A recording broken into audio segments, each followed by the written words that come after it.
नमः संस्कृताय। संस्कृत प्रज्ञा चैनल में आप सभी का हार्दिक स्वागत है। प्रिय विद्यार्थियों, आज की कक्षा में हम सब कारक एवं विभक्त परिचय का अध्ययन करेंगे। ये है कारक एवं विभक्त परिचय माध्यमिक कक्षाओं, उच्चतर माध्यमिक कक्षाओं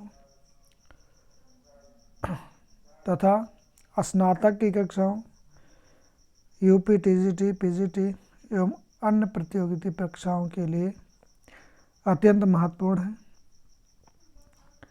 संस्कृत विद्यार्थियों,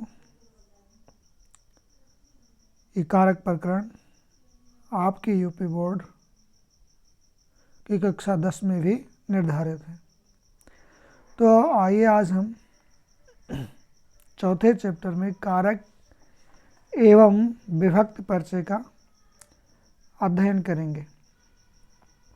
जैसे संस्कृत में साक्षात क्रियान्वितम कारकत्म के अनुसार क्रिया के साथ सीधा संबंध रखने वाले शब्दों को ही कारक कहते हैं। कहने का मतलब क्रिया के साथ सीधा संबंध रखने वाले शब्दों को ही कारक कहते हैं। जैसे पर्यागे राजा स्वहस्तेन कोशात् निर्धनव्या वस्त्राणि ददाति। पर्याग में राजा अपने हाथ से भंडार से निर्धनों को वस्त्र देता है। इस वाक्य में कारकों को निम्नांकित रूप में ज्ञात कर सकते हैं। अब यहाँ प्रश्न ये बनता है कि कह ददाति, कह ददाति, कह अर्थात कौन, ददाति देता है, तो देने वाले कार्य कौन कर रहा है? यह राजा कर रहे हैं। तो राजा स्वतंत्र कर्ता हुआ प्रथमा व्यक्ति का। राजा क्या है? प्रथमा व्यक्ति का कर्ता कारक है।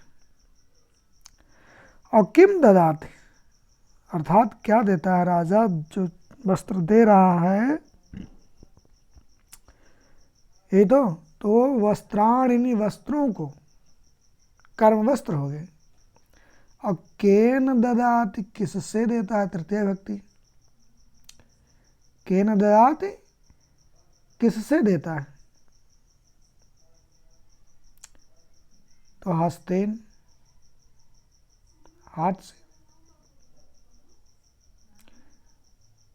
करण कारक तृतीय व्यक्ति।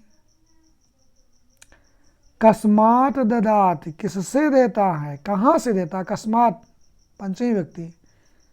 कस्मात् में पंचमी व्यक्ति एक वचन में कहाँ से देता है, यानी अपादान कारक पंचमी व्यक्ति है। जहाँ से कोई चीज़ हमेशा के लिए अलग होती है और उसमें वापस ना ली जाए, तो वहाँ पर अपादान कारक पंचमी व्यक्ति का प्रयोग किया जाता है। तो कस्मात् ददाति कहाँ से देता? तो कोशात् भंडार से। पंचमी व्यक्ति अपादान कारक, पंचमी व्यक्ति अपादान कारक।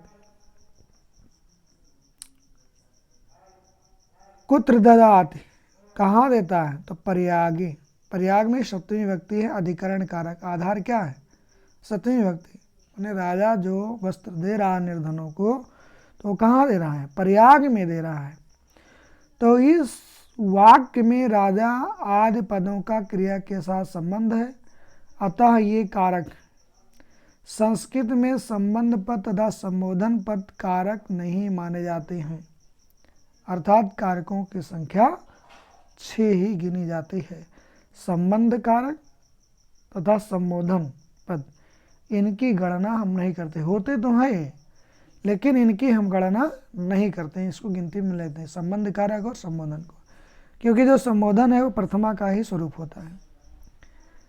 फिर एक उदाहरण बताया जा रहा है कि दशरथस्य पुत्रा वनम गच्छत। दशरथ के पुत्र वन को गए। दशरथ का पुत्र वन को गया। यहाँ दशरथ का संबंध पुत्र कर्ता से तो है, किंतु क्रिया गच्छत से नहीं है। इस प्रकार प्रभो रक्ष यहाँ रक्ष क्रियापद का प्रभु से भी कोई संबंध नहीं है। अतः कारक संस्कृत में 6 ही होते हैं। कारकों की संख्या कितनी होती है? 6। कर्ता कारक, कर्म कारक, करण कारक, संप्रदान कारक, अपादान कारक, अधिकरण कारक। संबंध कारक भी होता है लेकिन उसकी गिनती नहीं करते हैं, उसको गणना में नहीं लेते, ना संबोधन को। इन 2 कारकों की गणना हम नहीं करते हैं, इसलिए कारकों की संख्या पूर्णतया कितनी है? 6। अब टीजीटी यदि कोई विद्यार्थी है तो उससे अगर पूछा जाए कि कारकों की संख्या कितनी है तो उसको 6 ही उत्तर देना है, चाहे यूपी टीजीटी हो, चाहे यूपी टेट का हो, और यूपी बोर्ड 10वीं का भी है। तो इसमें देखो साफ है लिखा है ना कि संस्कृत में, अतः संस्कृत में कारकों की संख्या 6 है। कौन? पहला है कर्ता कारक, प्रथमा व्यक्ति का। द्वितीय व्यक्ति का कारक है कर्म। तृतीय व्यक्ति का कारक है करण। चतुर्थी व्यक्ति का कारक है संप्रदान। पंचमी व्यक्ति का कारक है अपादान और सप्तमी व्यक्ति का कारक है अधिकरण। षष्ठी का संबंध होता है, उसकी गणना नहीं करते हैं। और संबोधन प्रथमा का ही स्वरूप होता है, उसकी भी हम गणना नहीं करते हैं। इसलिए कारकों की संख्या कितनी है? 6। आइए हम पढ़ते हैं। कर्ता कारक, प्रथमा व्यक्ति। अब यहाँ प्रश्न बनता है कि प्रथमा व्यक्ति का कारक है तो भैया कर्ता कारक। क्या है? कर्ता कारक। प्रथमा व्यक्ति का क्या है? कर्ता कारक। इसका सूत्र है स्वतंत्रः कर्ता। हमारे साथ आप सब भी बोलिए, स्वतंत्रः कर्ता। किसी भी क्रिया को स्वतंत्रता पूर्वक करने वाले को कर्ता कहते हैं। कर्ता में प्रथमा विभक्ति का प्रयोग होता है। अगर कर्ता कारक है तो उसमें आप सीधा समझ जाइए कि प्रथमा विभक्ति का प्रयोग किया गया। किस विभक्ति का प्रयोग किया गया है? प्रिय विद्यार्थियों, प्रथमा विभक्ति का प्रयोग किया जाता है। किस कारक में? कर्ता कारक में। जैसे देखिए लिखा है रामः गृहं गच्छत, ये लाइन, राम घर जाता है। इस वाक्य में गच्छत क्रिया को मोहन स्वतंत्र रूप से संपन्न कर रहा है, अतः वह करता है। कौन? राम स्वतंत्र करता है। राम स्वतंत्र करता है कि नहीं है? जाने का कार्य कौन कर रहा है? राम कर रहा है। कहाँ जा रहा है? घर को जा रहा है। तो भैया ये जो गृहम है ये कर्म कारक है और राम कर्ता कारक है और गच्छत क्रिया है। तो हम बार बार विद्यार्थियों यही बताते हैं कि जिस पुरुष जिस वचन का कर्ता होगा उसी पुरुष उसी वचन की क्रिया होती है। आइए हम आगे पढ़ते हैं।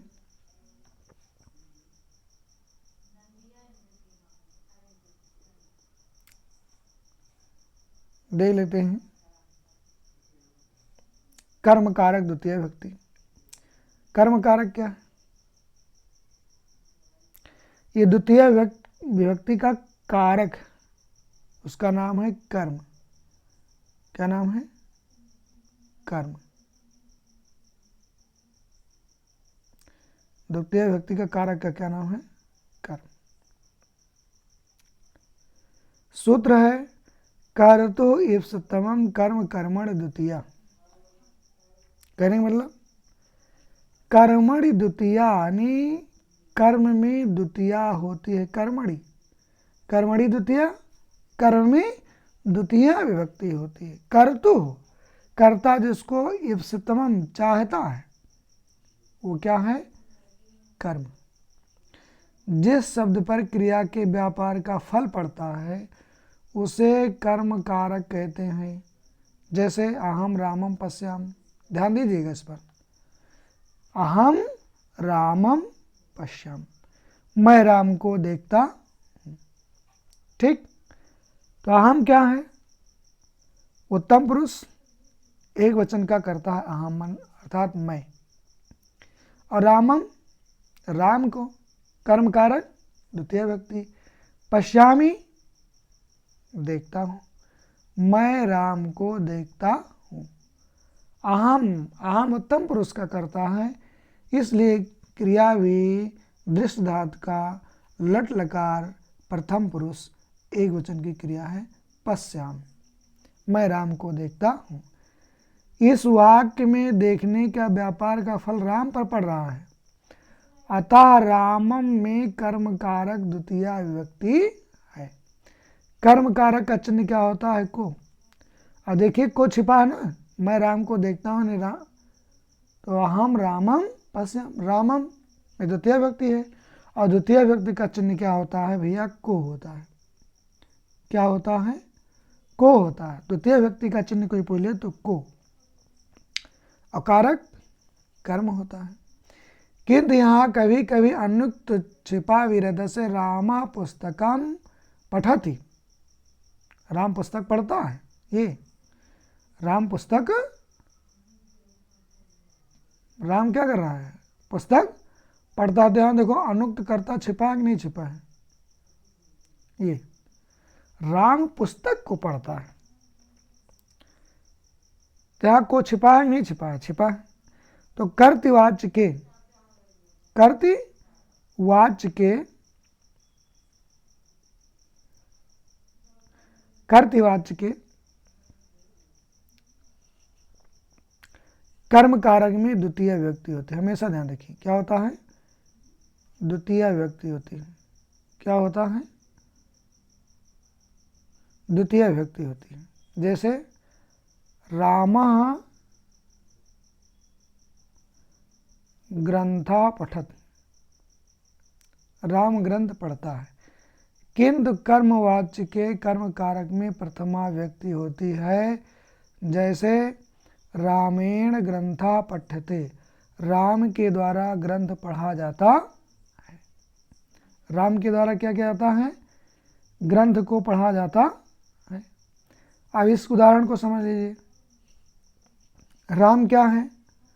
स्वतंत्र करता है। राम क्या है? स्वतंत्र करता है।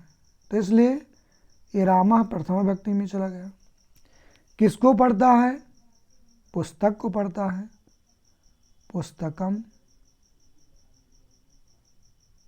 है ना, पठति, पठ धातु का लट लगा वर्तमान काल एक वचन, क्योंकि कर्ता एक वचन में है तो क्रिया भी एक वचन में होगी, कर्ता के अनुसार क्रिया होती है। तो रामा पुस्तकम पठत, दो पुस्तक कर्म है, तो इसलिए पुस्तक में द्वितीय व्यक्ति लगाया गया है। फिर कह रहा है कि रामा ग्रंथा पठत, राम ग्रंथ पढ़ता है। किंतु कर्मवाच्य के कर्म कारक में प्रथमा व्यक्ति होती है, जैसे रामेण ग्रंथा पठ्यते। तो इसको हम वाच्य परिवर्तन पढ़ेंगे तब इसके बारे में ज़्यादा विस्तृत ध्यान देंगे। अभी इतना हमें समझना है, कारकों की पहचान करना है। तो प्रिय विद्यार्थियों, आज हम स्वतंत्रकर्ता के बारे में पढ़े हैं, और कारक क्या है, कारक क्या है इतना ही सीखें। कारक क्या है इसको एक बार पुनः देख लेते हैं। साक्षात, क्या कह रहा है? साक्षात क्रियान्वित्वम कारकत्वम के अनुसार क्रिया के साथ सीधा संबंध रखने वाले शब्दों को ही कारक कहते हैं। तो हमें आशा है कि आप सब समझ गए होंगे। तो प्रिय विद्यार्थियों, ये वीडियो, ये क्लास आपके समझ में आया हो तो अपने मित्रों को शेयर अवश्य कीजिए।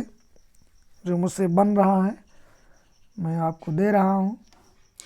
बहुत बड़ा मैं संस्कृत का ज्ञाता नहीं हूँ, लेकिन प्रयास है कि जो कुछ जानता हूँ वो आप सभी को मैं दूँ और समझाऊँ। तब तक के लिए, अगली क्लास के लिए सभी को नमः संस्कृताय।